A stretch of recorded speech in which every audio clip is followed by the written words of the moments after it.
कैसे हैं आप सभी लोग? आप सभी लोगों का इस सेशन में हमारे साथ जुड़ने के लिए बहुत बहुत स्वागत है। जैसे कि आप सभी लोग जानते हैं कि हम लोग डेली बेसिस पे करंट अफेयर्स को डिस्कस करने का काम करते हैं दोस्तों।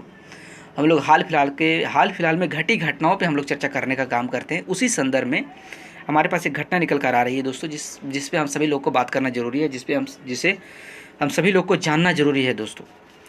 क्या कहा जा रहा है? कहा जा रहा है कि एक देश एक परीक्षा। क्या है एक देश एक परीक्षा का क्या है, इस पर चर्चा करेंगे। कहा जा रहा है एक देश एक परीक्षा पर 4 साल में 58 करोड़ रुपए ऑलरेडी खर्च हो चुके हैं दोस्तों। आइए इस पर एक नज़र डालने का प्रयास करते हैं, बात करने का प्रयास करते हैं। एक देश एक परीक्षा पर 4 साल में लगभग 58 करोड़ रुपए खर्च हो चुके हैं दोस्तों, और अब तक एक भी टेस्ट नहीं करा पाई है राष्ट्रीय भर्ती agency NRA, national recruitment agency दोस्तों। 2.5 करोड़ बेरोजगारों को झटका मिला है दोस्तों। आइए इस पे हम डिटेल में बात करने का चर्चा करते हैं। ये चर्चाओं में क्या है, पहले इसके बारे में जानते हैं। केंद्र सरकार ने 2020 में ऐलान किया था कि युवाओं के लिए देश एक परीक्षा की व्यवस्था होगी दोस्तों, यानी पूरे देश में एक परीक्षा की व्यवस्था की जाएगी दोस्तों। इसके तहत वे कई परीक्षाओं में बैठने के बजाय एक कॉमन एलिजिबिलिटी टेस्ट पार करके सरकारी नौकरी के लिए पात्र बन सकते हैं।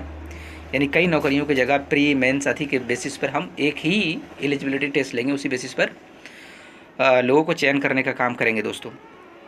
नेशनल रिक्रूटमेंट एजेंसी, जिसको हम NRA के रूप में जानते हैं, यानी कि राष्ट्रीय भर्ती एजेंसी को इसकी जिम्मेदारी सौंपी गई थी दोस्तों। यह एजेंसी पिछले 4 साल में करीब 58 करोड़ खर्च करने के बावजूद अभी तक एक भी परीक्षा नहीं करा पाई है दोस्तों। इससे उन 2.5 करोड़ बेरोजगारों की उम्मीदों को झटका लगा है, जो हर साल 1.25 लाख सरकारी नौकरियों के लिए भटकते रहते हैं दोस्तों। आइए इस पर डिटेल में चर्चा करते हैं। नेशनल रिक्रूटमेंट एजेंसी क्या है दोस्तों? इसकी परिकल्पना क्या, एक तरीके से अगर बात किया जाए तो नेशनल जो रिक्रूटमेंट एजेंसी है वो क्या है, एक तरीके से उसकी इमेजिनेशन क्या है, उसका इमेज क्या है दोस्तों। एक तरीके से एक स्वतंत्र है, बिल्कुल इंडिपेंडेंट ऑर्गेनाइजेशन है, एक प्रोफेशनल ऑर्गेनाइजेशन है और एक स्पेशलाइज्ड ऑर्गेनाइजेशन के तौर पर इसको डिफाइन किया गया है दोस्तों। इसे computer based online common eligibility test का भी जिम्मा दिया गया है, ताकि नॉन गैजेटेड पोस्टों पर भर्ती की जा सके दोस्तों। इसमें रेलवे, वित्त मंत्रालय, स्टाफ सिलेक्शन कमीशन यानी SSC, रेलवे रिक्रूटमेंट बोर्ड्स यानी RRB और institute of banking personal selection यानी IBPS के प्रतिनिधित्व भी शामिल करने की बात की गई थी। इसमें सारे लोगों को कंसिडर करने की बात की गई थी दोस्तों। अब तक पहली परीक्षा कराने की तारीख का ऐलान नहीं कर पाई है एजेंसी दोस्तों, यानी कि अभी तक एक भी परीक्षा नहीं करा पाने का ऐलान किया, यानी नहीं करा पाई है दोस्तों। उसकी वैसी व्यवस्था नहीं हो पाई है। संसदीय समिति का फटकार भी लगा। विशेषज्ञों समितियों के मैराथन विचार विमर्श और साल दर साल संसदीय आश्वासनों के बावजूद यह एजेंसी पहली परीक्षा कराने के बारे में भी कोई तारीख घोषित नहीं कर पाई है दोस्तों। सूत्रों की माने तो नौकरी देने वाले तीनों सरकारी एजेंसियां जैसे SSC हो गया, RRB हो गया, IBPS हो गया, ने अपने अपने हाथ खड़े कर चुके हैं दोस्तों। इन एजेंसियों ने कहा कि कॉमन टेस्ट के बावजूद वे अपनी परीक्षाएं अलग से कराना जारी रखेंगे। यानी एक कॉमन टेस्ट तो होगा, उसके अलावा भी हम लोग जिस तरीके से हम SSC, RRB, IBPS के लिए हम लोग लेते हैं, उसी तरीके से हम लेते आएंगे, जारी रखेंगे। यानी 3 परीक्षाओं को हटाकर एक परीक्षा कराने की योजना एक और नई परीक्षा जुड़ने के रूप में सामने आएगी दोस्तों। वादा था पहला कॉमन टेस्ट 2021 में होगा, यानी कि NRA के एक तरीके से नेशनल रिक्रूटमेंट एजेंसी का दावा था दोस्तों कि 2021 में वो पहला परीक्षा कराने का काम करेंगे, लेकिन अभी तक नहीं हुआ है। फरवरी 2020 में केंद्र ने नॉन गैजेटेड सरकारी नौकरियों के लिए देश में साझा परीक्षा का वादा किया था दोस्तों। अगस्त 2020 में राष्ट्रीय भर्ती एजेंसी NRA के गठन करने की अधिसूचना भी जारी की गई थी।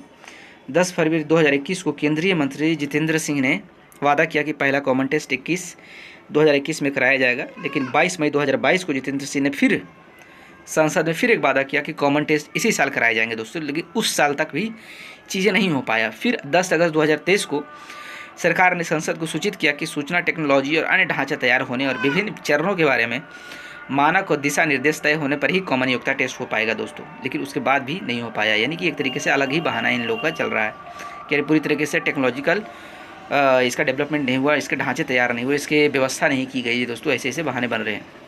लेकिन 4 साल हो चुके हैं, हकीकत बार बार फटकार मिल रहा है इनको, पर सुधरने की नाम नहीं ले रहे हैं दोस्तों।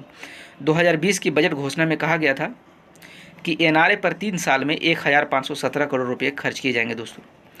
यानी कि पूरी इसका जो व्यवस्था होगी, इसका पूरा डेवलपमेंट होगा, इसको जो पूरी तरीके से तैयार करने में इतना रुपये 1517 करोड़ रुपये के खर्च किए जाएंगे। लेकिन 2021-22 में इस पर 13 करोड़ और दिसंबर 2022 तक 20.50 करोड़ रुपये खर्च भी किए जा चुके हैं। दिसंबर 2023 में पेश संसदीय समिति की रिपोर्ट में कहा गया कि एनआरए 58.32 करोड़ रुपए ऑलरेडी खर्च चुकी है दोस्तों, यानी 3 साल में इसका बहुत खर्च हो चुका है, लेकिन कुछ भी नहीं आउटपुट के रूप में कुछ भी नहीं देखा गया है दोस्तों। दावा था साल में 2 बार टेस्ट कराया जाएगा, लेकिन कई साल 2-3 साल निकल चुके हैं, एक भी टेस्ट नहीं हुए अभी तक। साल में 2 बार कॉमन एलिजिबिलिटी टेस्ट होगा। परीक्षा देश की 12 भाषाओं में होगी दोस्तों। देश के हर जिले में परीक्षा का सेंटर होगा। 1000 सेंटरों पर CET कराए जाएंगे, कॉमन एलिजिबिलिटी टेस्ट। देश के 117 आकांक्षी जिलों के उम्मीदवारों पर भी विशेष फोकस होगा दोस्तों। छात्रों का परीक्षा का खर्च और समय और पैसा भी बच सकता है। इसका मेन मोटिव था दोस्तों कि यानी कॉमन एलिजिबिलिटी टेस्ट होता है तो उससे एक तरीके से छात्रों का परीक्षा का खर्चा भी बच जाएगा, समय बच जाएगा और आने जाने की परेशानी से भी वो लोग बच सकते हैं दोस्तों। अगर कॉमन एलिजिबिलिटी टेस्ट से सरकारी नौकरियों को पात्रता तय होती है तो करोड़ों बेरोजगारों को साल भर अलग अलग परीक्षाओं में बैठने की जरूरत नहीं पड़ेगा दोस्तों। एक परीक्षा होने से उसकी फीस भी कम होगी दोस्तों। हर जिले में सेंटर रखा जाएगा तो परीक्षाओं के लिए दूर दराज इलाकों में उनके आने जाने का खर्चा भी बचेगा दोस्तों। यदि अपने ज़िले में परीक्षा होगी तो ज़्यादा से ज़्यादा महिलाएं हिस्सा ले सकेंगी। ऐसा भी एक इसके बेनिफिट सकारात्मक पहलू है दोस्तों। आवेदकों को एक ही रजिस्ट्रेशन पोर्टल पर पंजीकरण करने की जरूरत होगी। परीक्षा की तारीखें टकराने का खतरा खत्म हो जाएगा और एक ही पर फोकस करना पड़ेगा दोस्तों। और इसके क्या फ़ायदे निकल कर आ रहे थे, कहा जाता है कि संस्था के करीब 600 करोड़ रुपये की बचत हो जाती है दोस्तों। ऐसा भी कहा गया, यानी संस्थाओं को अभ्यर्थियों का प्री स्कैनिंग जो टेस्ट होते हैं लेने की झंझट से मुक्ति मिल जाएगी। इससे भर्ती प्रक्रिया का समय अपेक्षाकृत काफ़ी हद तक कम होने की उम्मीद है दोस्तों। अलग अलग भर्ती एजेंसियों का खर्च लगभग 600 करोड़ रुपये घट सकता है दोस्तों। आज के सेशन में इतना ही रखते हैं। ये हम आशा करते हैं कि आप सभी लोगों को ये चीज़ें समझ में आया होगा दोस्तों, और ये आपके लिए बहुत महत्वपूर्ण था, इसलिए हमने आप लोगों के समक्ष बात करने का प्रयास किया। आज के लेक्चर में इतना ही रखते हैं, बाकी बातें हम अगले लेक्चर में करेंगे। हमारे साथ जुड़ने के लिए आप सभी लोगों को बहुत बहुत धन्यवाद।